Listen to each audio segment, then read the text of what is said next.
Well, the chances are pretty good you're aware of the attack the Ukrainians did on the Russian Air Force, and probably one of the most unique and diabolical attacks I have ever seen.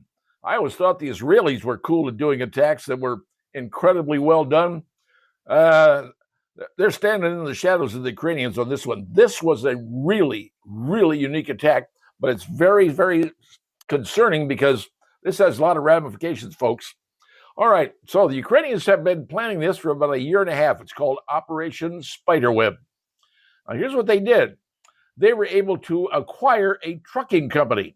By no everyday trucking company, trucks move things through Europe the same way they move through the United States. That's what trucking companies do. So they acquire a trucking company. And then they build some things that look like compact houses, the kind that they erect on a small site. They almost look like those kind of carriers that you see ocean carriers come across, the storage carriers you see on the boats. Well, compact houses. Contract with a trucking company and say, hey guys, we need to take these compact houses to this city, that city, what have you. And they did. 4 cities in the interior and completely a long way away from Ukraine, over 1,000 miles away. These truck drivers, average everyday Russian truck drivers, got a job. Take these houses to these different cities. They were given instructions over the phone by people, where to go, what to do, what time, where to stop even in these various cities. And well, what happened after that was kind of interesting. Because when those unknowing Russian truck drivers, like every other truck driver, stops at a place, a gas station or whatever it is in a particular city, well, he says suddenly the tops of these fabricated houses come flipping off. And suddenly drones started popping out of the thing like they were mosquitoes. $500 drones jumping up in the air, taking off. And all of these trucks were positioned by Russian aviation locations, not main ones. Because the Russians have been moving their aircraft from the main bases to these outlying bases. They don't have covered revetments. They got to set them open on the runways. Open planes, open runways, you can see them pretty easy. Now, how do the Ukrainians get the visuals on those Russian planes at those various airports? I don't know, but I can take a guess where they got the information where the planes were. But all these drones pop up on the top of these so-called prefabricated houses. Go flying, dropping bombs. They're first-person drones. And you can see the video, folks. You can see exactly what these drones were looking at, and they had specific places on the aircraft to hit. These are lynch points, very important points, fuel connector, wing connector points. And they went after the TU, the old Soviet turboprop the twin pitch props. They went after those. Those are back in the 80s. They went after some of their modern stuff too, and some of the modern jets and the jet fighters and even recon planes. They took some of those out too.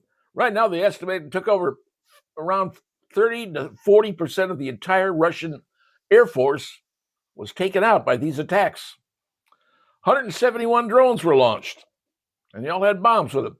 Now, how do you say it? Well, how did the drones run? Turns out all the drones were set up on a cell phone network. And suddenly, when the trucks got to the right locations, the cell phone networks are operated, drones went up, all controlled by cell phones, which everybody has around the world. Cell phones knew where to fly. That's what they did.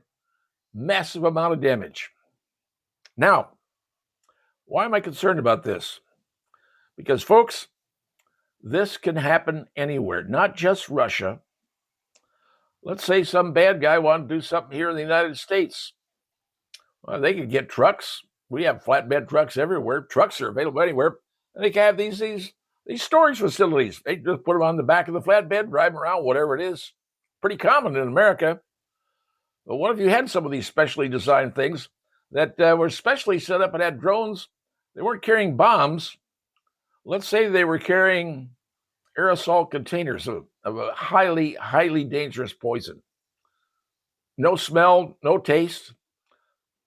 Flying drones, everybody sees drones. Okay, look at it, it's a drone. Ooh. All these drones flying around with these containers, hit a button, spraying stuff into the air, poison gas. And it kills everybody that comes in contact with it, who doesn't even realize what it is. They're just putting it in the air. Air comes down to the ground. You breathe it, you die. Now, there's where drones could literally attack an entire country, not with bombs, with poison gas. That's something that ought to be worrying folks in the United States. You know, we're talking about getting a golden dome over our country to protect us from the missiles coming in. But the biggest thing to be concerned about, drones, because the warfare has turned, folks. It ain't necessarily guns, bullets, and missiles. Now it's drones. And Ukraine has proved that. They're using drones, and those are destroying the Russian military. Drones. $500 drones. Put 171 of them up. They can damage aircraft. I mean, we're talking big aircraft that can't be replaced because they were done back in the Cold War. You've taken out approximately a third of the entire Russian bombing fleet. Now you say, well, that's only a third. They got 2/3 left. No, they don't. Because 1/3 of it's probably in the hangar somewhere, broke and can't be fixed yet. So in effect, you have damaged and totally degraded the bomber force and even the AWACS force. They hit those planes too, and some of the jets. You see all the pictures here showing you all that. This is what's happening, and this was happening in Ukraine, planned it in Russia, and people didn't know what was going on, and suddenly bombs came down from drones. But the U.S., it wouldn't have to be drones. It could be drones flying around dispensing poison gas, and everybody who breathes it, dead on the spot. Just telling you what might be something to think about what's going on. It's not pretty, and I apologize for saying some of this stuff. But you better wake up, America, because the war has changed. The rules of war have changed. And the products used in war have really changed. And now we're getting small, we're getting tiny, and we're getting very precise. And it ain't a bomb. It's someone sitting there with their controller that they've been using since they were a kid.